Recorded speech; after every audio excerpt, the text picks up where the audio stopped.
Selamat pagi Bapak Ibu, dimanapun kita berada. Jumpa lagi kita di doa pagi pada pagi hari ini. Sebelum kita melakukan aktivitas kita, mari kita bersatu di dalam doa. Bapa yang baik, terima kasih Tuhan untuk penyataanmu Tuhan di dalam kehidupan kami Tuhan. Hingga pada pagi hari ini Tuhan Yesus, kami mau menyembah Engkau Tuhan Yesus. Kami mau naikkan pujian kami Tuhan ke dalam tangan Bapa. Kau urapi kami Tuhan dimanapun kami berada Tuhan Yesus. Amin Bapa. Kau sertai kami Tuhan, dan selalu menebus dosa kami Tuhan. Kau tak pernah meninggalkan kami Tuhan. Amin Tuhan Yesus. Amin Bapa.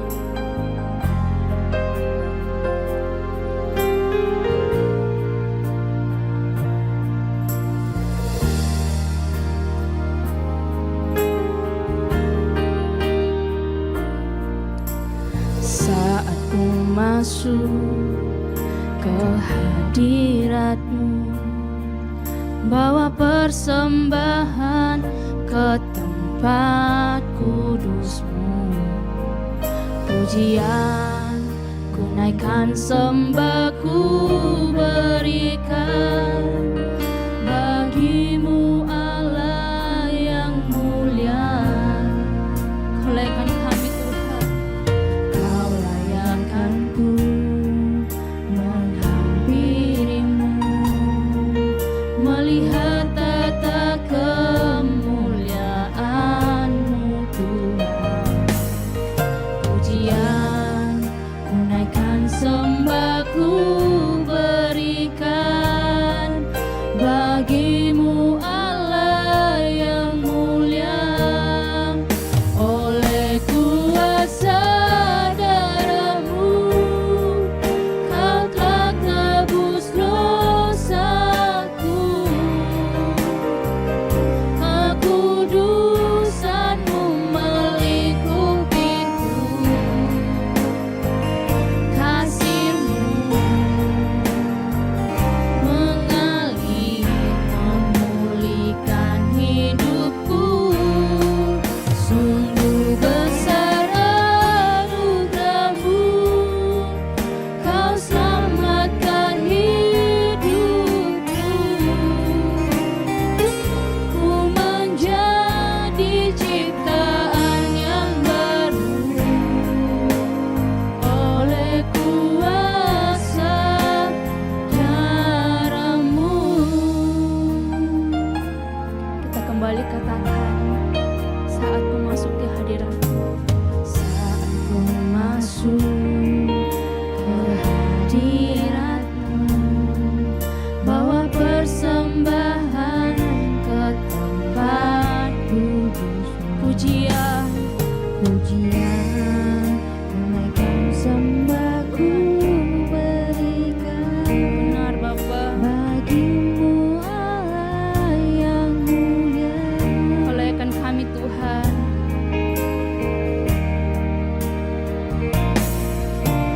Kau layakkanku menghampiri-Mu, melihat tata kemuliaan-Mu Tuhan.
Pujian kami Tuhan, menaikkan sembahku berikan bagimu Allah yang mulia.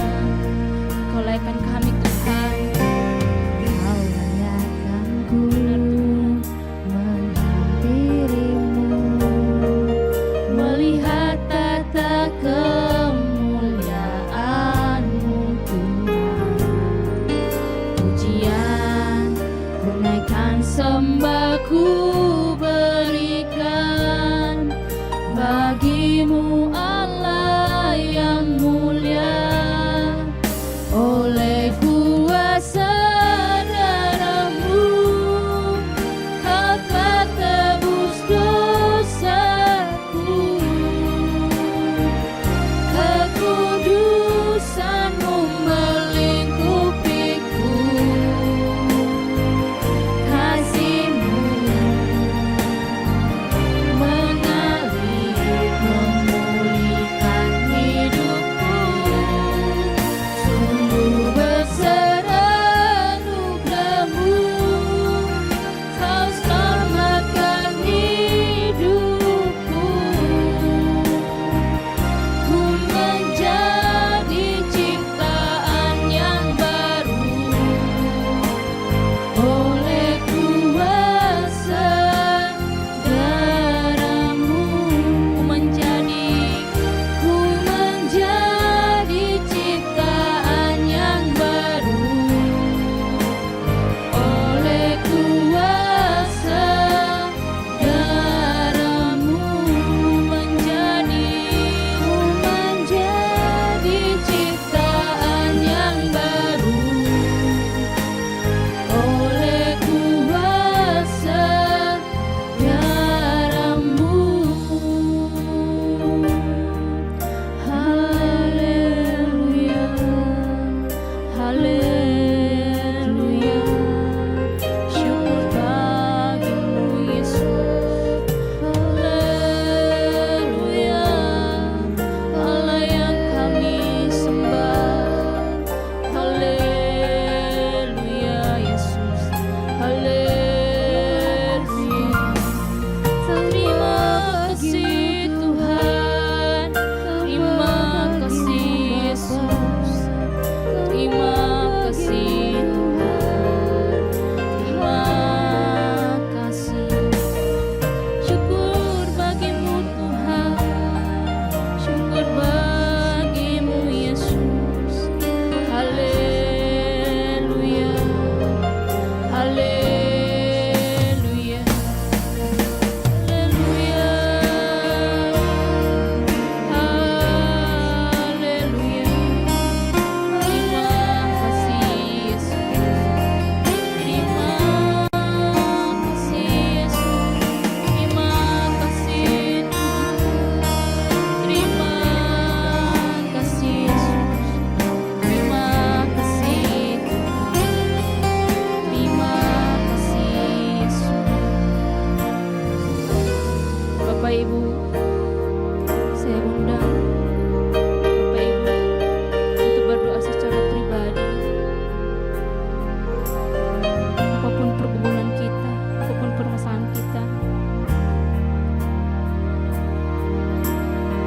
kita ucapkan kepada Tuhan. Apapun kesalahan kita,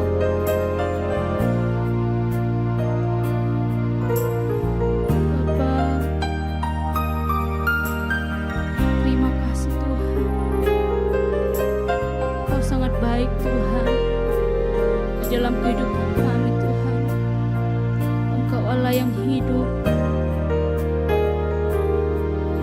Kau selalu menemani kami Tuhan, dimanapun kami berada Tuhan. Kau tebus dosa kami Tuhan, Kau selamatkan kami Tuhan. Tuhan, ampuni kami Bapa. Kami banyak melakukan kesalahan Tuhan. Kau tahu juga Tuhan permasalahan atau pergumulan kami Tuhan. Kau tahu Tuhan. Rangkul kami Tuhan.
kami menyadari Tuhan, betapa ku menyadari di dalam hidupku ini Kau selalu memberi rancangan terbaik oleh karena kasih.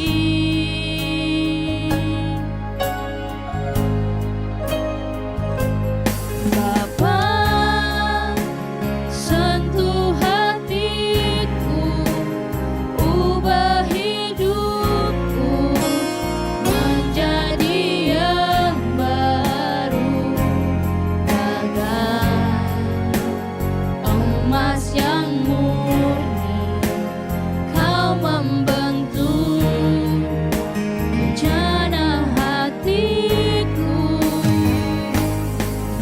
Bapa, ajarku mengerti sebuah kasih yang selalu memberi, bagai air mengalir yang tiada pernah berhenti.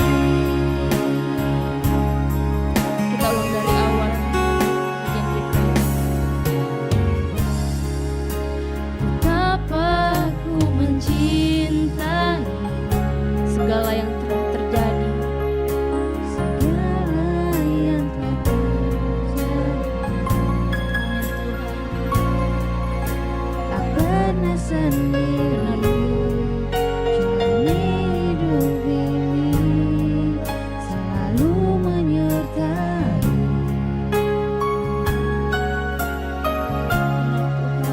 Betapa ku menyadari Kau tak pernah meninggalkan kami. di dalam Hidupku ini Kau selalu memberi rancangan terbaik oleh karena kasih.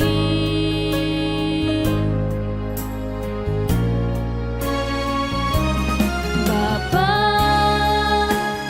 sentuh hatiku, ubah hidupku menjadi yang baru, bagai emas yang murni. Kau membentuk rencana hatiku. Bapa, ajarku mengerti sebuah kasih yang selalu memberi, bagai air mengalir yang tiada pernah berhenti, bagai air mengalir yang tiada pernah berhenti, bagai air mengalir yang tiada pernah berhenti.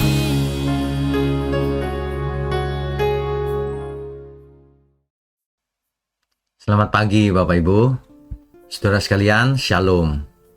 Saudara, jangan pernah menunda-nunda. Kalau ada masalah, segera selesaikan. Jangan disimpan. Ya, sebab itu akan menjadi membesar masalahnya. Mari kita tundukkan kepala lebih dahulu. Bapa di surga, terima kasih untuk pagi hari ini. Biarlah setiap renungan pagi dalam doa pagi ini selalu menjadi pelajaran buat kami semua.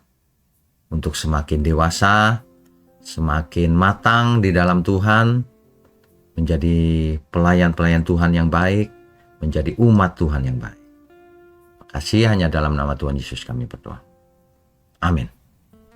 Saudara sekalian, bicara soal menyelesaikan masalah. Di dunia ini ada orang yang suka menunda.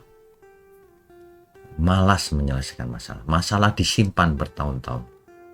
Lama-lama membesar menjadi dendam, kepahitan. Dan akhirnya disusul kehancuran. Kehancuran diri sendiri dan sekitarnya. Korbannya banyak.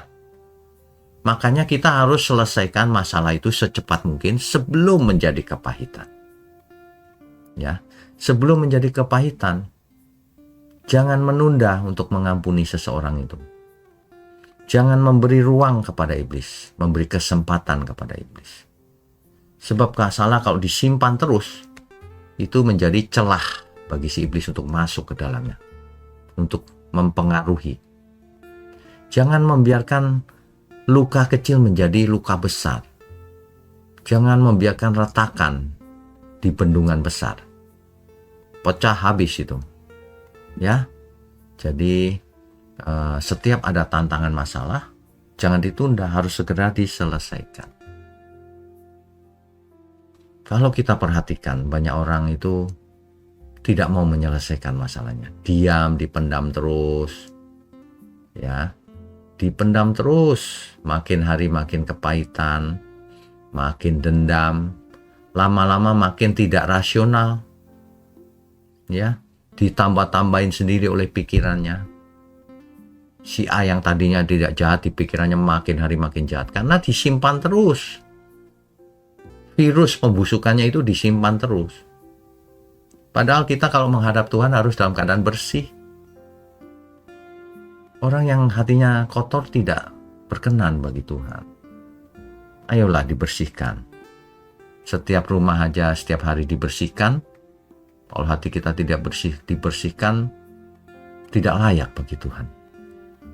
Ya, seringkali gereja itu hancur bukan karena aniaya dari luar, tetapi oleh karakter-karakter pelayan Tuhannya, umatnya yang tidak mau diubah, tetap jadi manusia lama, sehingga kita ketika ke gereja menjadi sandungan bagi banyak orang. Saudara, hari ini Tuhan tidak bertanya seberapa rohani pelayananmu, seberapa banyak anggota gerejamu, seberapa sering kau ke gereja, rajin, apakah seberapa benar doktrinmu. Tidak itu saja, tapi bagaimana kondisi hatimu. Nah, itu yang paling penting memang. Sebab yang Tuhan inginkan bukan persembahan, tapi belas kasihan. Nah, bicara soal belas kasihan itu adalah soal hati. Bukan soal rasio saja, tapi menyangkut hati yang terutama. Kan begitu, saudara ya. Jadi biarlah di pagi ini menjadi pengingat bagi kita semua untuk meresponi dengan cepat kalau ada sesuatu yang tidak beres dalam hidup kita. Atau kalau kita mengalami suatu tantangan atau masalah. Tidak penting siapa yang bersalah, apakah kita atau pihak lain. Tapi yang penting harus dibereskan segera. Jangan ditunda.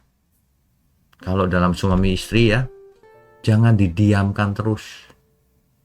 Komunikasi yang putus itu menyebabkan masalah itu tidak akan selesai selamanya. Dan masalah itu seperti bibit. Kalau dibiarkan hidup terus, makin hari makin tumbuh besar. Dan akhirnya merusak, akarnya itu akan merusak bangunan-bangunan sekitarnya. Seseorang yang memendam persoalan, kepahitan, dendam, iri hati, dan lain sebagainya, itu seperti bom waktu. Tinggal tunggu waktunya akan meledak. Dan orang heran ketika itu meledak. Loh, kok bisa berpikir terlalu jauh begitu ya? Iya, karena disimpan terus. Makanya Alkitab berkata, janganlah amarahmu tidak padam ketika matahari berganti. Maksudnya, jangan amarah kita itu dipendam terus sampai besok. Harus cepat hilang. Demikian juga persoalan. Semakin awal persoalan itu diselesaikan, semakin mudah selesainya. Semakin lama persoalan itu disimpan, semakin sulit penyelesaiannya. Ya, setiap orang berusaha menunda karena apa sebenarnya? Tidak mau menghadapi masalah. Kenapa? Karena egonya masing-masing. Pikirannya cuma dirinya sendiri. Aku gengsi, dia yang salah. Gitu. Nah, orang-orang seperti ini tidak bisa melayani Tuhan. Sebab pelayanan itu artinya berkorban. Mengorbankan perasaan, pikiran, waktu, uang, dan semuanya. Bagaimana mau berkorban kalau pikirannya hanya diri sendiri? Kalau tersinggung sedikit saja sudah dendam jadinya. Padahal orang lain yang belum percaya Tuhan Yesus saja tidak begitu. Orang yang belum percaya saja bisa lebih baik loh. Mereka bisa mengampuni orang. Lah percaya Tuhan Yesus kok malah disimpan terus. Ya. Coba saudara belajar berpikir yang lebih besar. Oh, ini pekerjaan Tuhan. Oh, yang tujuannya adalah untuk menyelamatkan banyak jiwa. Kalau begitu kepentinganku nggak penting lah. Kan begitu harusnya. Kenapa sih sulit banget untuk berubah? Karena manusia punya berhala, dirinya sendiri itu jadi berhala akhirnya. Ditunjung-junjung tinggi, nggak mau berubah. Gengsi, harga diri, perasaan, baper, semua itu bikin kekacauan di mana-mana. Mau di rumah, mau di kantor, mau di gereja, kemanapun orang itu pergi kalau masih egois, pasti dia menjadi sumber masalah. Tapi kalau seseorang sudah tidak egois lagi, kemanapun dia pergi, dia menjadi pembawa damai. Pertanyaannya, coba dievaluasi setiap kita masing-masing. Apakah kita itu pembawa damai atau pembawa kekacauan, pembawa perpecahan? Kalau ternyata kita bukan pembawa damai, cepatlah bertobat. Masih ada waktu. Ya. Semua orang kan pernah berbuat salah, tapi ada dua macam, satu yang tidak memperbaiki kesalahannya, satu yang bertobat. Begitu ya. Sama seperti Yudas, hanya menyesal tapi tidak bertobat, tidak memperbaiki kelakuannya itu. Makanya binasa. Sedangkan Petrus juga sama. Salah besar. Tapi ia bertobat. Bahkan rela mati untuk Tuhan. Harusnya kita yang mengerti hal ini korbankan perasaan. Gak perlu tersinggung. Ya. Kalau marah sebentar saja, habis itu minta ampun. Kalau marahnya itu salah. Tapi kan ada marah yang benar, marah yang kudus. Boleh. Harus marah bahkan kalau itu memang harus marah. Ya, mari kita kenakan pikiran perasaan Tuhan Yesus. Barulah kita jadi murid Dia. Barulah kita bisa memberkati banyak orang. Mari kita tundukkan kepala. Bapa di surga, terima kasih untuk saran atau teguran di pagi hari ini. Kami semua mau belajar terus Tuhan. Biarlah Tuhan sendiri yang memampukan kami, yang melayakkan setiap kami menerima berkat-berkat Tuhan. Kami juga mengucap syukur untuk GMM, Gereja Mula-Mula. Kami percaya gerejamu ini Engkau pakai untuk menjangkau banyak jiwa. Untuk menjadi berkat di bumi yang gelap ini. Terima kasih untuk tangan-tangan yang mendukung pekerjaanmu. Terima kasih untuk seluruh pelayan Tuhan. Terima kasih untuk seluruh jemaat Tuhan dimanapun berada. Hanya di dalam nama Tuhan Yesus kami berdoa dan mengucap syukur.